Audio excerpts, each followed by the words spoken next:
每天一问，今天修什么？今天我们来讲一下电动车充电器的相关知识。最近有很多朋友啊，在后台私信问潘子啊，电动车充电器应该怎么选？电动车充电器啊，购买的时候需要注意什么？还有一些问题呢，说电动车充电器有异响了，是不是正常的？来，我们先看一下电动车充电器的异响声啊。据他的描述啊，我觉得这个异响声呢，可能就是电动车充电器里面这个风扇的声音啊。现在呢，我们把我们的充电器给接上啊，接上咱们的电动车上面。你看现在声音是很正常的，是吧？我们现在把它接上啊。现在呢，我们再把麦克风给你们看一下，你们听一下，特别是这边，是不是有很大的一个风扇的声音啊？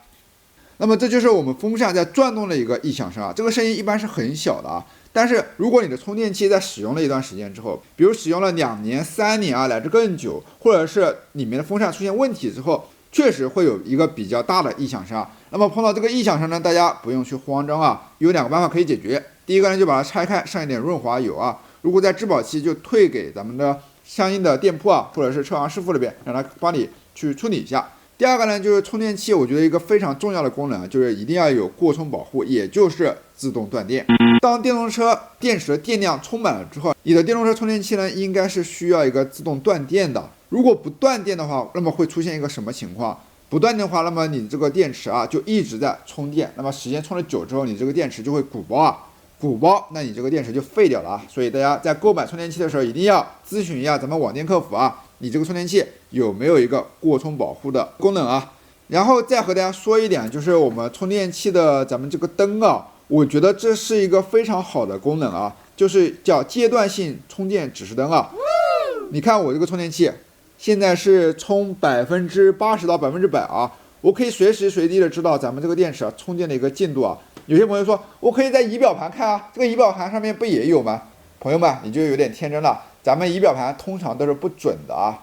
就比如你有时候起步的时候，你发现突然就掉电了，掉1格或掉个10%，对不对？你这个仪表盘有一定的几率是不准的，但是咱们充电器上面啊，一般都是准的啊。所以我非常不理解咱们原厂充电器为什么不去设计这么一个功能啊？我觉得这个功能非常好啊。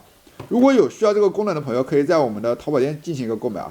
咱们淘宝店呢就是同款充电器啊，就是潘子现在演示的同款充电器。接下来再和大家说一个常识啊，就是咱们的充电口。你看我这个是老国标的啊，我现在还拔不出来啊。